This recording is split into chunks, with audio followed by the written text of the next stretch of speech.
Tenk, Espen, å være et sånt lite menneske og ha en så stor stemme. Ja. Velkommen, Aurora. Takk Du får liksom bane deg vei mellom søskene. Så vakkert. Takk. Ja. Og dere søstre, altså, for dere jobber sammen? Alle sammen? Ja, dere er liksom med på dette, dere to søstre? Så mye vi kan, i hvert fall. Ja. Men når skjønte dere at dette lille mennesket hadde et så stort talent og en så fin stemme, Victoria? Jeg tror det var ikke det i din egen konfirmasjon? Jo, det var vel det. Så du var 14 år, og da hadde du skrevet og spilt sanger i årevis, uten å ha vist det til noen. Så det var først da hun bare sang en sang som hun hadde skrevet til anledningen. Og alle var sånn, what? Så da var hun kommet langt på vei i skrivingen nå, altså. Stor overraskelse. Og nå har dere kommet langt på vei. Siste nå er jo Bergenfest. God anmeldelse hjemme i Bergen.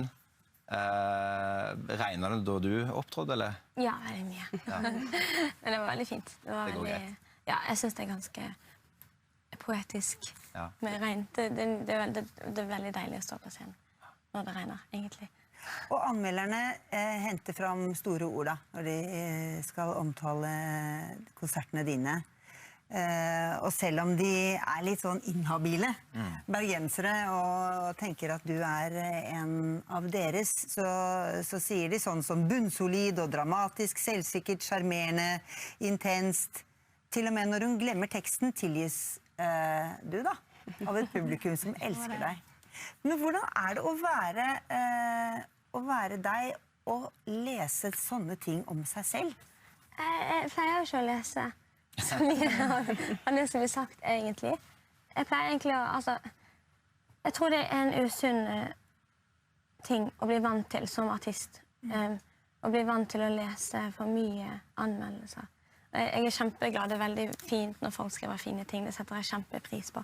Men jeg dømmer egentlig en konsert mer etter hvordan det var med publikum akkurat der og da. Det var veldig fin energi i publikum. Men du, hva betyr disse søstrene? Nå har du altså Victoria som på denne konserten i Bergen sørger for at du så helt rå ut på scenen, og sminken tar jo Miranda seg av, og dere er et team.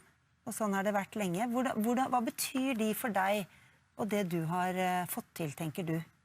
Altså, det betyr jo, altså, i begynnelsen, så merket jeg at jeg var ikke så, jeg var veldig sånn, syntes det var skummelt å bruke for mye krefter og tid på hvordan jeg så ut. Men sånn, etter hvert så merker jeg at det er veldig deilig å ta på seg en uniform, og gå til krig med et krigskostyme som kan skremme motparten litt. Og det er veldig sånn fin. Og den her, Victoria er jo med i Fårikål. Som er hennes merke. Er designer for. Og hun har jo, tøft, ja, det er helt nydelig. Og de hadde en versjon av den i mørk, i svart, og med vakre brune armer. Og så falt det helt for den. Og så ble vi enige om at det gikk an å lage en i hvit. Så det var Første bestilling fra mitt merke, så det var stas. Og dette her er jo fra en sau som heter Perlemor eller noe, som vandrer rundt og er lykkelig, litt korthåret på Osterøy. Jeg er litt kaldere kanskje, men han er helt nydelig. For første gang på scenen i klær signert storesøster fra topp til tå. Hvordan var det for deg? Veldig stas. Ja. Jeg har sydd veldig mye til henne. Enten som jeg bare har laget selv, eller hun har på en måte bestilt, kan du lage noe sånn? Men det at hun kommer helt av seg selv og bestiller noe jeg har laget på forhånd, det var stas. Miranda, hvordan er det for deg å være med på dette da? Det er jo fantastisk. Det er jo en reise. Ja. Det å ha fått lov å følge med henne rundt om. Og, ja. Men er du med på alt? Alt promo, musikkvideo, fotoshooter og ja. Du er utdannet lærer? Ja, utdannet lærer, ja. Du jobber ikke som lærer? Nei. Jeg hadde lyst til å jobbe noe kreativt, og så var det make-up da som var drømmen. Så da Men jeg tenker når du kommer, dere har, det siste året så har dere vært mye rundt og opptrådt. Du har spilt konserter overalt, og du har vært i amerikanske TV-show, de aller største. Og da kommer du der og sier at jeg tar meg av make-up. Ja. Hvordan mottas det? Jo, de har tatt veldig godt imot det, faktisk. Ja. Det jo Aurora som sier fra da, at hun vil bare ha meg, og da har de ikke noe valg egentlig, hvis de han med. Det er du som For bestemmer. for det å ha sånne fremmedfolk som pirker i fjeset, det ikke du noe særlig opptatt av? Nei. Jeg syns det er helt rart når andre tar meg. Jeg er ikke så veldig glad å bli tatt på av andre folk egentlig i det hele tatt. Så det er veldig bra at det er Miranda som, og så er hun utrolig flink. Og hun ble jo faktisk, det viktige å ta med her, synes jeg egentlig, er at Victoria ble designer, og Miranda ble make-up-artist før jeg ble artist. Ja. Og det er bare heldig at jeg bare ble musiker uten å vite det, og så var det helt fantastisk å ha en designer og en make-up-artist fra før i familien som kunne hjelpe til med. Ja, det er veldig fint, for man kan være ærlig med de som man er familie med. Ja. Noe som jeg legger merke til er jo at dere har litt sånn variert dialekt. Det går liksom en sånn fra Bergen, og så går det sånn jevnt oppover til, er det Sandnes? Ja, det er Sandnes. Ja. Så du har liksom nesten full Sandnes-dialekt, og du har sånn Hordaland-Bergens-dialekt. Du har litt sånn blanding. Veldig mange tror jeg er fra Haugesund, faktisk. Ja, faktisk. Geografisk så er midt i midten. Og grunnen til dette er? Vi flyttet jo når Aurora var 3 år til Bergen fra Sandnes. Ja. Jeg var 9. Så, ja. Og du var 12 og etter Jeg var 12, ja. Men har dere alltid vært tette? Sånn, aldri drevet og kastet ting etter hverandre, sånn som andre søstre kan finne på? Nei. Ja, nei. Jeg kan ikke se for meg å kaste noe på noe. Jeg har hatt lyst, men nei, men vi kranglet veldig sjelden når vi var små.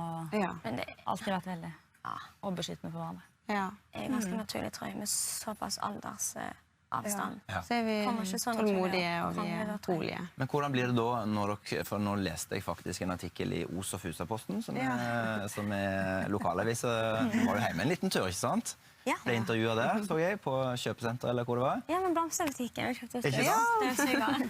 Herlig. Og der stod det at dere to skal flytte sammen. Ja, Ja, vi har flyttet sammen. så herlig da. Det er veldig kjekt. Hvordan går det da? Virkelig storesøster og lillesøster? Det går kjempefint.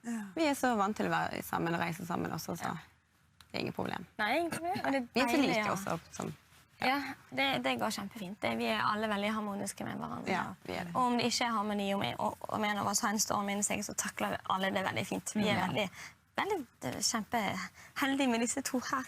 Victoria, du flytter ikke inn i det kollektivet der. Jeg er gift, så jeg bor med han.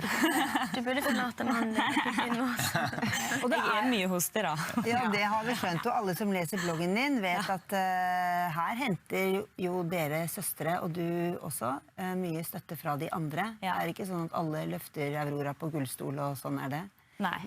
Og du har vært Absolutt åpen om dine ting, ikke sant? Det har vært mange år med mange humper i veien, før du fikk en diagnose. Ja. For ikke så lenge siden, diagnosen bipolar. Og hva har søstrene dine betydd for deg liksom i de årene? Kjempemye. Altså, de er jo mine beste venner. Så det når man har en sånn hverdag, da du, altså selvfølgelig kan jeg jo kjenne det, men du på en måte ikke vet hva som skjer i morgen eller neste uke. Så det med å planlegge ting kan bli veldig vanskelig. Så det å ha de her to som de vet, ok, nå har du en sånn periode. Ja. Da vet de blir ikke fornærmet. Trekker seg tilbake. Helt fantastisk. Men hva utslag får denne bipolare lidelsen for deg da? Det har jo preget meg veldig i mange år. Altså det å jobbe mandag til fredag. Jeg jobbet i barnehage i mange år før jeg utdannet meg. Veldig vanskelig å forholde meg til folk hver dag. Og det å studere også, men da måtte jeg faktisk være ærlig og si jeg visste ikke at jeg var bipolar, men at jeg har veldig sterk sosial angst og sånne ting, så kan jeg få lov å jobbe litt hjemme. Så da var de flinke og snille. Vet du hva? Jeg er helt sikker på at det sitter noen voksenpersoner, kanskje mor og far hjemme, og er superstolte av hele gjengen. For hvilken gjeng, altså. Og i morgen skal jo alle i aksjon. Du skal på scenen på Over Oslo, Aurora. Men nå vet jo vi at bak står det 2 knalltøffe søstre og heier på deg. Så tusen hjertelig takk for at dere kom. Takk for låta, at vi fikk komme. og lykke til i morgen. Så skal de rundt om i verden og rundt omkring Trænafestivalen, Brasil etter hvert og litt av hvert. Vi fortsetter Telemark-turen vår i morgen.